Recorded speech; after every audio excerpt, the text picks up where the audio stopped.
Service in Fort Worth has issued a severe thunderstorm warning for eastern Denton County in north central Texas, Collin County in north central Texas, until 9:30 p.m. Central Daylight Time. At 8:10 p.m. Central Daylight Time, a large severe thunderstorm was located from Flower Mound to Highland Village to Corinth, moving east at 30 miles per hour. This is a very dangerous storm. Seek immediate shelter. Hazard: baseball-size hail and 65 miles per hour wind gusts.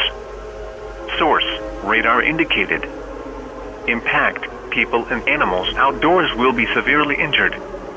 Expect shattered windows, extensive damage to roofs, siding, and vehicles. This severe thunderstorm will be near Lake Louisville around 8:15 p.m. Central Daylight Time. The Colony and Hackberry around 8:20 p.m. Central Daylight Time. Frisco, Little Elm, and Hebron around 8:25 p.m. Central Daylight Time. Plano, McKinney, and Prosper around 8:40 p.m. Central Daylight Time.